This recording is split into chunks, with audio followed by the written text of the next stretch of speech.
Hello friends, welcome to my channel Oasis JEE classes the future begins here. और आज का जो session है उसमें आपका फैक्टराइजेशन का पार्ट 2 क्लास 9th का डिस्कस होने जा रहा है।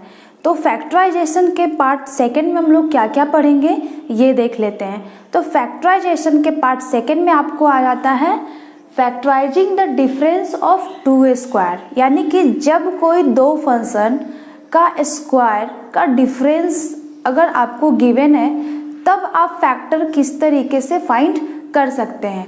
इसके पहले पार्ट में आपने देखा है कि फैक्टराइजेशन कॉमन फैक्टर से भी किया जा सकता है, यानी दो फंक्शंस के बीच में आप कॉमन फैक्टर को टेकन आउट करते हैं और उस तरीके से फैक्टराइजेशन आप करते हैं। तो पार्ट 2 के लिए पहले आप पार्ट 1 का वीडियोस देखिए, तब आपको पार्ट 2 ज़्यादा क्लियर हो जाएगा।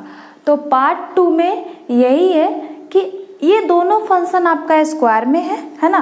First function is square and second function is in square and here is the difference between two functions.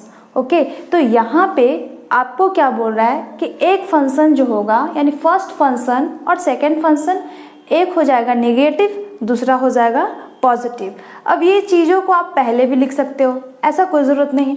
आप ऐसे भी लिख सकते हो ये चीज़ को a plus B into a minus B, both are the same thing. Okay, तो आप पहले पॉजिटिव लिख लो, बाद में नेगेटिव लिख लो। यहाँ मुद्दा ये है कि आपका एक फंक्शन जो होगा पॉजिटिव होगा और एक फंक्शन नेगेटिव होगा। अब ये इसका जो वैल्यूज़ है ये कैसे आता है ये देख लेते हैं। तो करना कुछ नहीं, आपको ये प्रूफ करना है आपको। तो क्या कर सकते हैं, ये क्या है, मल्टीपल है। तो अगर मैं मल्टीप्लाई कर दूं और यही सिस्टम आ जाए तो बोल सकते हैं ना कि a square minus B square is equal to इतना आप लिख सकते हो। तो चलिए हम लोग करते हैं, क्या करेंगे, चलिए मल्टीप्लिकेशन है ना, तो आप मल्टीप्लाई कर लो। तो मल्टीप्लाई कर लो, प्रूफ करने के लिए हम लोग RHS को लेंगे, क्योंकि RHS का जो फंक्शन है वो बड़ा है, LHS का फंक्शन छोटा है। तो प्रूवमेंट के लिए LHS टू RHS भी ला सकते हैं, RHS टू LHS भी ला सकते हैं। तो RHS को मैं यहाँ पे चलूँगी, आपके लिए इजी होगा RHS टू LHS को फाइंड करना। तो आप यहाँ से जैसे ही मल्टीप्लाई करेंगे तो आ जाएगी a square minus A B, फिर plus A B minus B की स्क्वायर।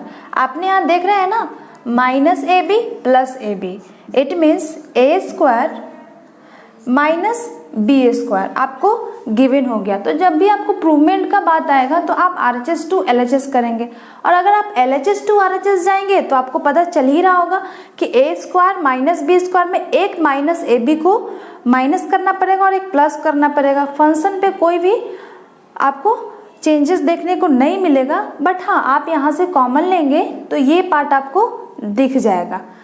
तो ये आपका आ गया LHS। तो ऐसा बोला जा सकता है कि a plus B, a minus B की formulas a square minus B square, या a square minus B square के जो फैक्टर होगा वो क्या होगा, एक a माइनस बी और एक a प्लस बी। फैक्टर का मतलब क्या होता है कि जब आप इस फंक्शन से इसी फंक्शन को आप डिवाइड देते हैं तो वो आपका रिमाइंडर 0 आता है, दैट इज कॉल्ड फैक्टर। तो इस तरीके से हम लोग इसका प्रूवमेंट करेंगे। अब होगा क्या कि आपको जो क्वेश्चंस गिवन होंगे वो क्वेश्चंस को आपको इस पैटर्न पे सेट करना है और उसके बाद आप इस फॉर्मूले का यूज़ कर सकते हैं। तो इसमें आपको क्वेश्चंस में काफ़ी ज़्यादा वेरिएशन आपको देखने को मिल सकता है। तो 1 बाय 1 हम लोग क्या करेंगे, डिफरेंट क्वेश्चन को शेयर करेंगे आपके साथ, ताकि हर तरीके का क्वेश्चन आपसे सॉल्व हो जाए और कहीं भी इस चैप्टर्स में आपको प्रॉब्लम ना आए। क्या करते हैं हम लोग, कुछ क्वेश्चंस को डील करते हैं कि कैसे इस मेथड पे हम लोग मैथ्स को सॉल्व करेंगे। तो आपने यहाँ पे दो मैंने एग्जांपल्स यहाँ पे फर्स्ट में ले रखा है। तो यहाँ पे ये फंक्शन को आप देखेंगे तो इसमें आपको यही करना है, a square minus B square, ये आपका फॉर्मूला है। तो ये दोनों फंक्शन जब इस पैटर्न पे सेट होगा तभी आप ये फॉर्मूला अप्लाई कर सकते हैं। तो क्या करेंगे, सबसे पहले इस फंक्शन को उस पर सेट करेंगे। तो यहाँ पे आपने 81 को लिख देना है 9 का स्क्वायर, आप तो लिख ही सकते हैं इसे। तो अब आया ना ये a की स्क्वायर, अब दिख रहा होगा ना ये स्क्वायर के टर्म्स में, माइनस सेकेंड फंक्शन b की स्क्वायर। तो क्या ये पूरा फंक्शन स्क्वायर पे सेट हो सकता है, तो यस 4x का होल स्क्वायर, आप ऐसे ही इधर सेट कर सकते हैं। तो अब ये फंक्शन बिल्कुल ऐसा दिख रहा है, ए स्क्वायर माइनस बी स्क्वायर। तो आप क्या लिख सकते हैं, एक बार पॉजिटिव और एक बार नेगेटिव। तो आपने लिख देना है इसे 9 plus 4x into 9 minus 4x। इसका मतलब क्या हुआ, इसका मतलब ये आया कि इनकी जो फैक्टर है वो 9 प्लस 4x है और 9 minus 4x, both are the factors of the given polynomials. अब उसी तरीके से कुछ अदर क्वेश्चन भी हम लोग देख लेते हैं। मैंने सेकंड क्वेश्चन ले रखा है यहाँ पे, आप देखेंगे जो ये सेकंड क्वेश्चन है, इसमें आप जब देखोगे इसे तो पता चलेगा कि ये जो क्वेश्चन है ये स्क्वायर पे सेट ही होने का नहीं है ना। 3 है, इस होता ही नहीं है, ए क्यू बी, तो ये वैल्यूज आपको स्क्वायर पे सेट आउट नहीं होने का है। तो जब स्क्वायर पे सेट आउट नहीं होने का है फर्स्ट ऑफ ऑल में, और आपको ये सिंपल सा क्वेश्चन दे दिया जाए, तो क्या करेंगे, बिल्कुल वैसे जैसे आपने फर्स्ट एक्सरसाइज में किया था, कॉमन फैक्टर टेकन आउट। हो सकता है कॉमन फैक्टर टेकन आउट के बाद ही वापस इस पे सेट हो जाए। तो ये पर्टिकुलर अगर क्वेश्चन मिल जाए तो आप एक ही काम कर सकते हैं, फर्स्ट एक्सरसाइज की तरह आपको ये क्वेश्चन दिखेगा, टेकन आउट करो कॉमन फैक्टर। तो यहाँ पे आपको पता है 3 के टेबल में 243 आ जाएगा, यानी डिविजिबल है उससे। तो 3 मैंने कॉमन रखा, ए और बी को दिख रहा है ना, दोनों ए और बी दिख रहा होगा, तो ए टू द पावर 3 और ए टू द पावर 1, तो कम वाला जो पावर है वो कॉमन लेते हैं। B to the power 1, B to the power 3, तो बी कॉमन हो गया। क्या बचा यहाँ से, 3 तो नहीं बचा, 3a टू द पावर 3 है, तो ओनली बचा a to the power 2 minus, यहाँ से भी कुछ कॉमन है आपका, 3 के टेबल में 243 कितने बार में आएगा, 81 टाइम्स में। तो इसके बाद a है बाहर, b भी है बाहर, only b to the power 2 बचा। तो अब देखो ये फंक्शन क्या है, स्क्वायर पे सेट होने लायक हो गया। तो अब वापस हम क्या करेंगे, यानी इनकी जो फैक्टर थी, एक तो 3ab आ गई इसकी फैक्टर, अब जो और भी फैक्टर्स आने का है वो यहाँ से ब्रेक होगा ना, 2 फैक्टर तो यहाँ से निकलने का ही है। तो इसे मैं लिख सकती हूँ a की होल स्क्वायर माइनस 9b की होल स्क्वायर, है ना।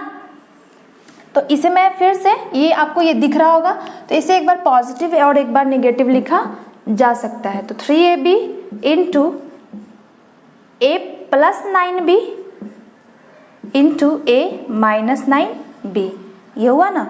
तो एक बार a पॉजिटिव हो गया, एक बार नेगेटिव हो गया। तो जो आपको गिवन फंक्शन था, इनका फैक्टर क्या आया, 3ab, a प्लस 9b और a माइनस 9b, इनका क्या आया, फैक्टर आया है इस तरीके से। इसी पैटर्न पे कुछ और भी क्वेश्चंस हम लोग देख लेते हैं।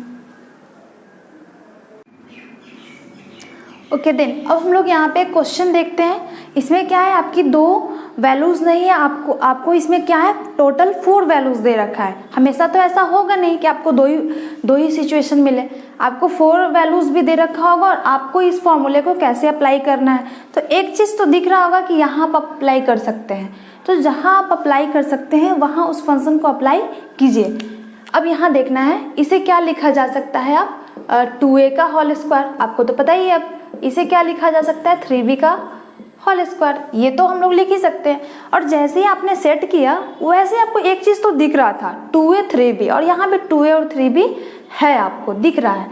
तो माइनस 2a माइनस 3b, आप फर्स्ट स्टेप में अगर स्किप भी कर देते हैं कि देखा जाएगा कि आगे क्या होगा, ऐसा आप कॉमन भी ले सकते हैं, कॉमन लेना ही पड़ेगा। बट ये चीज़ मान लेते हैं कि आप स्टूडेंट हैं, आपको समझ में नहीं आ रही है, तो आप इस स्टेप को स्किप कर दीजिए, एक लाइन। आप ना, आपका कंसंट्रेशन यहाँ होना चाहिए। जैसे ही आप इसे सॉल्व करोगे आपको सब कुछ दिखने लगेगा। अब यहाँ देखेंगे, अब ये a की स्क्वायर माइनस b की स्क्वायर है ना, तो आप एक बार प्लस और एक बार माइनस लिख सकते हैं। तो यहाँ पर क्या लिख दें, 2a प्लस 3b, और क्या लिख सकते हैं, इंटू में 2a माइनस 3b, है ना। इस फंक्शन को तो मैंने इतना लिख दिया। अब जो ये फंक्शन बचा हुआ है, आपको पता है कि यहाँ पे कॉमन माइनस कॉमन लिया ही जा सकता है, तो माइनस कॉमन लेंगे तो क्या आ जाएगा, 2a प्लस 3b आ गया ना। अगर आपने इस सिस्टम को एक सिस्टम बनाया, माइनस कॉमन लिया तो ये सिस्टम आया। अब यहाँ से क्या हो गया, एक फंक्शन ये और दूसरा फंक्शन ये, आप चाहे तो दोनों में देख सकते हैं, कुछ ना कुछ कॉमन दिख रहा होगा। तो यहाँ से आप कॉमन को टेकन आउट कर सकते हैं। तो आप यहाँ कॉमन क्या ले लो, 2a प्लस 3b आपको कॉमन टेकन आउट करना है। तो आपने ना इस फंक्शन से कुछ वैल्यूज बच जानी है, कुछ इस फंक्शन से वैल्यूज बच जानी है। आपको पता चलेगा कि आपने पॉजिटिव वाला वैल्यू कॉमन लिया है तो निगेटिव वाली वैल्यू बच जानी है। यहाँ से पूरे फंक्शन कॉमन है तो कुछ नहीं तो किसका फैक्टर क्या होगा, 1। आपको पता है कि जब आप यहाँ से कॉमन लेंगे तो 2a + 3b में क्या से मल्टीप्लाई करना पड़ेगा, 1। अब देखना 2a + 3b into 2a - 3b ये फंक्शन आ गया, 2a + 3b - 1 ये फंक्शन आ गया। तो ये आपका क्या रहा, फैक्टर गिवन। अब इससे ज़्यादा आप ब्रेक इसे नहीं कर सकते, यानी इस फंक्शन का फैक्टर क्या हो जाएगा, एक 2a + 3b और ये फंक्शन। आप इससे भी डिवाइड दोगे तब भी रिमाइंडर इसका 0 और इससे भी डिवाइड दोगे तब भी इसका रिमाइंडर 0 आएगा। तो दैट्स ऑल।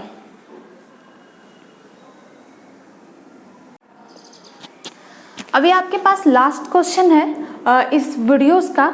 तो आप देखेंगे ये क्वेश्चन आपके लिए बहुत बहुत ज़्यादा इंपॉर्टेंट और काफ़ी अच्छा क्वेश्चन आपका कहलाएगा। तो यहाँ से देखेंगे a² + b² तो दिख रही है और कुछ नहीं दिख रहा है, 3 भी आपका स्क्वायर पे सेट होने का नहीं है।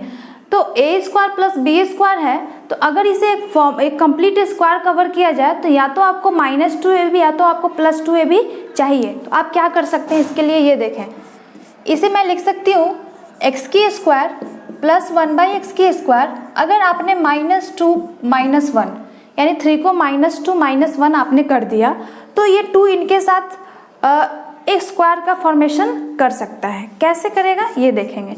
x² आप इसे लिख सकते हैं x² + 1/x² यानी a² + b² माइनस इसे आप 2ab पे सेट कर लो, 2 इंटू a की वैल्यू x और b की वैल्यू 1/x।